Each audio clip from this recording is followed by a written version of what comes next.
পটল কুমার গানওয়ালা। কোথায় তুই আজকে বাড়ি ফিরবি, হাসি খুশি থাকবি, তা না কিসব ভেবেই চলেছিস? ওই লোকটার কথা।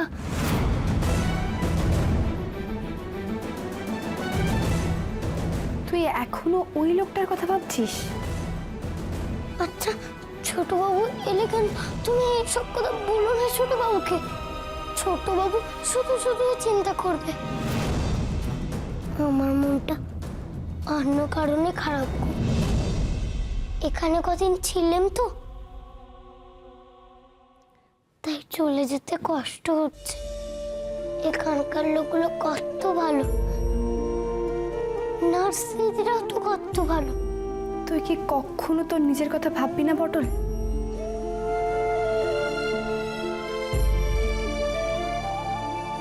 লোকটা সেদিনকে আমাকে ফলো করার চেষ্টা করছিল, আজও যে বাইরে ওত পেতে নেই কে বলতে পারে। লোকটার উদ্দেশ্য আমি জানি না।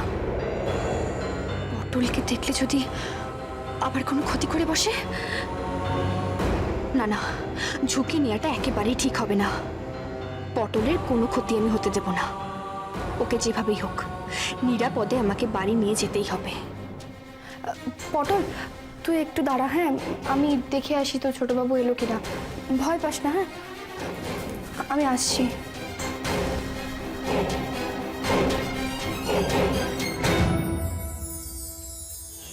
এই রতনদা, কোথায় যাচ্ছিস? বলে যাবি তো। হসপিটাল।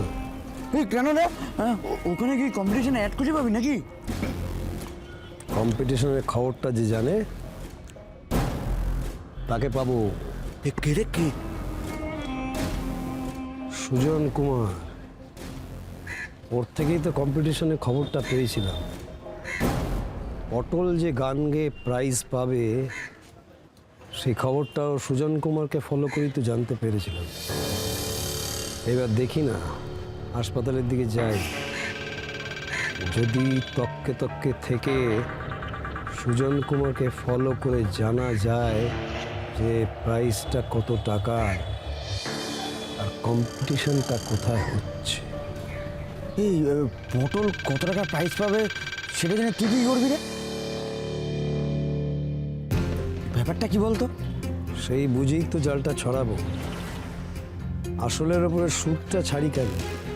পটলকে তো আনতেই হবে। তার উপর যদি সুদের টাকাটা পাই, অনেকগুলো টাকা হবে, বুঝলি? কিন্তু তোর হাতে টাকাটা আসবে কেন? তোকে দেবেই বা কেন? আর পটল তো ছোট, টাকাটা তো পটলের গার্জিয়ানকে দেবে, তাই না?